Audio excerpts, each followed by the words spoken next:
Hi everyone, it's Debbie from Nature's Caress. I live in Dawesville, Western Australia. Today I'm going to make a goat's milk soap using the frozen milk method. I use 100% goat's milk in my mix with the lye, as this gives the soap it's a really creamy texture rather than having 50-50 water and milk. I'll be scenting the soap today with rosemary, peppermint and lavender essential oils. I think goat's milk is particularly good for people with sensitive skin, including eczema and psoriasis. I recommend using the fragrance-free goat's milk if those conditions are active, because any type of fragrance really aggravates those sort of conditions. I freeze my goat's milk in small silicone moulds, so you can see they're just little bits like this. Then I weigh them out and put them in bags, and I have them in the freezer ready to go.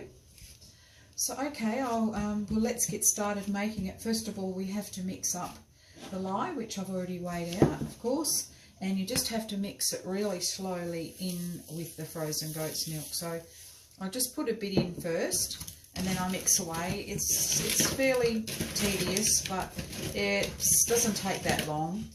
And then the idea of having frozen goat's milk is so that you don't burn your milk, because if you just use normal milk out of the fridge, you're going to burn your goat's milk or any milk at all, and then you can't use it. So you just got to do it slowly, and the heat obviously caused from the chemical reaction from the lye in the milk causes the frozen goat's milk to slowly dissolve.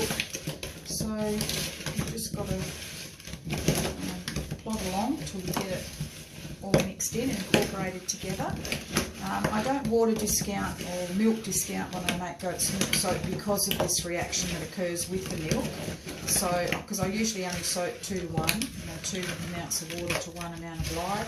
But in this case, it's about, well, in this recipe, I'm probably doing just over another 100 grams over the normal amount that I use, just so that you've got, you're not going to have any chance of burning your milk. So as you can see, the milk slowly dissolving, the actual goat's milk. Just get rid of that. Yeah, so it's just slowly dissolving. So then when you can see that that's setting up, you can just mix a little bit more. So the idea is not to dump all the lye into the frozen goat's milk bits, because it will just straight away burn it. So you have to just do it slowly, but as you can see, it doesn't take that long. We're 2/3 of the way there nearly, and so I'll just keep mixing away slowly till we get that slurry of the milk and the lye mixed together. Okay, so it's pretty good. That's about all I can get out of that bit. So I'll put the rest of it in now. So as you can see, you don't have to take forever to do it. I'll just get that bit out of there, pop that over in the sink, and just keep mixing again. So we're slowly getting there. So this part, the last part, takes a little bit longer because we have to just keep mixing until it's completely dissolved. Usually the temperature's a little bit hotter even when it's mixed like this to start with, but I'll just keep mixing away. I'm getting out of focus here.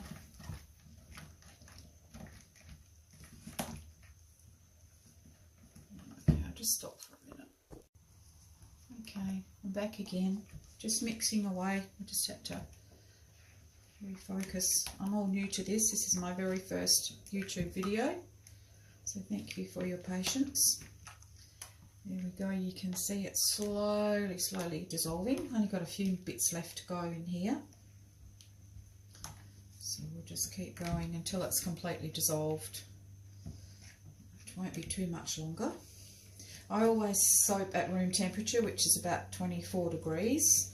That way everything turns out fine. Otherwise, if you soap too high, you always it'll go to trace much quicker, and you've just got a lot more time to play with the soap, or a bit more time when you soap at room temperature. So I always do that. Always wait till it's down to about 24 degrees. Okay, we're nearly there. It's slowly, but we're getting there. So as you can see, it just takes a little bit longer than when you mix. But when you do your lye in your water, you've got to wait for it to cool down anyway. So this is quite a reasonably quick method. I'll just check the temperature and see what we're at the minute. Okay, we're 30 degrees, so we're still a little bit hot. I don't like to soak that hot. So what I'm going to do is I'm just going to pop this in the fridge for a minute. Probably about 5 minutes for that to cool down to about 24-25 degrees, and my oils are ready to go, so they're pretty much at the right temperature. So I'll pause you for a minute and come back soon.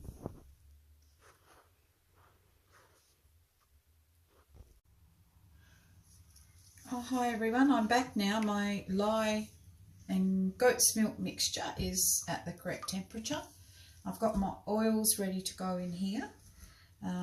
I've put a fair amount of olive oil in this mixture so that it's really lovely for sensitive skin. I will put a link down below with the recipe if anyone wants to use it. I've been using it for a couple of years and it's really working well. So before I put my lye and goat's milk in, I add all my other additives before I start. That's just the way I do it. So I'm going to put my essential oil mix in now. Which is rosemary, peppermint and lavender. I find this a really lovely mixture. I do eucalyptus and spearmint as well, so I do a couple of varieties in the goat's milk.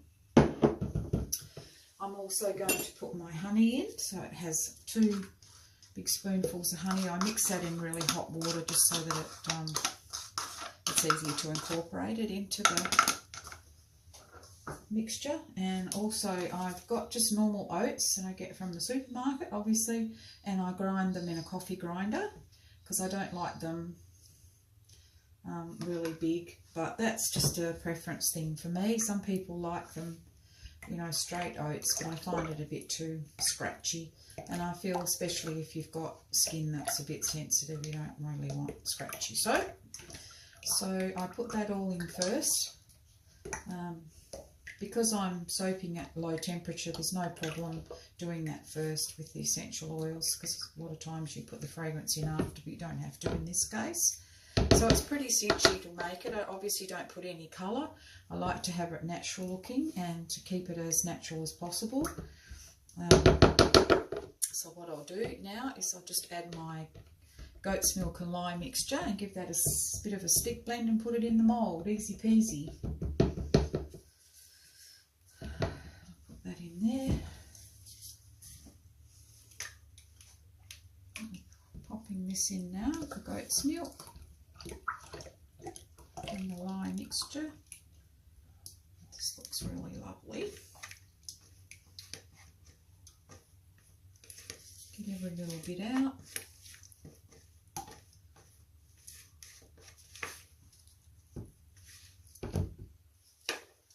Put over there for the moment. My trusty old stick blender out and give it a blend up. Get it out of the way so you can see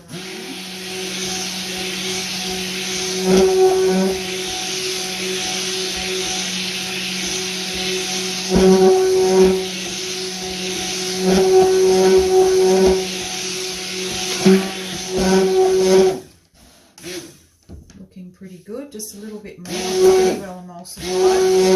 Just get it a little bit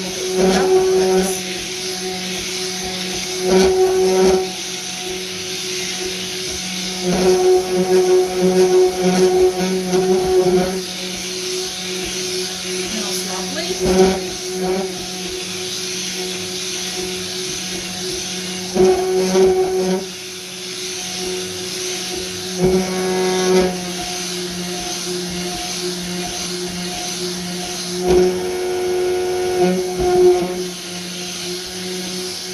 Because it's got a fairly high content, I put about 70% olive oil in the recipe. It just takes a little bit longer to get to trace.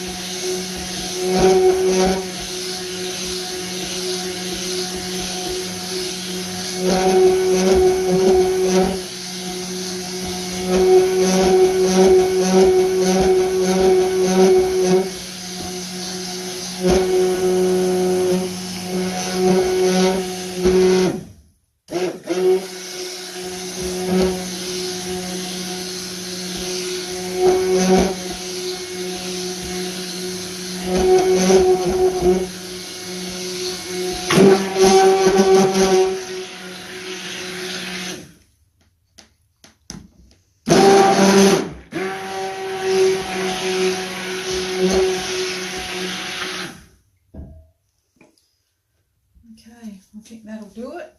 I'll just scrape my every little bit off to here.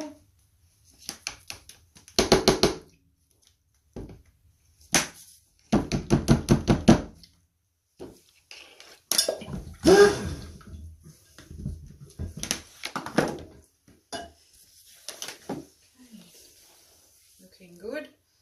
I pour it into the mould and we're all done. So looks beautiful and lovely. Bring my mould over here. It's a bit tricky pouring it from this bucket, but this is the only sort of container I've got when I do big batches like this, so bear with me. Hopefully I get it in without making a big mess everywhere, so let's try.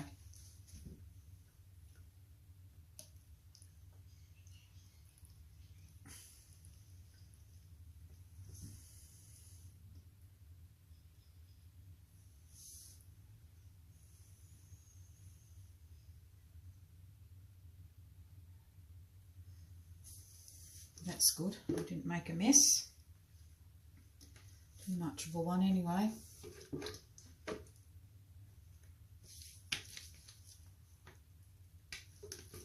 Every little bit out.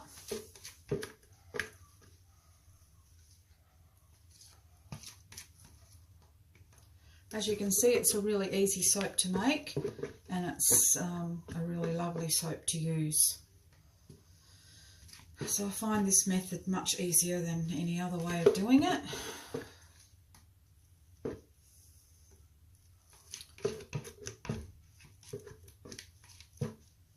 that will do it. That over there in the sink. Just flatten that out a bit and just give it a bit of a tap, but it's so liquidy, it's not, I don't get many air bubbles in it when I make this one, so one more time again.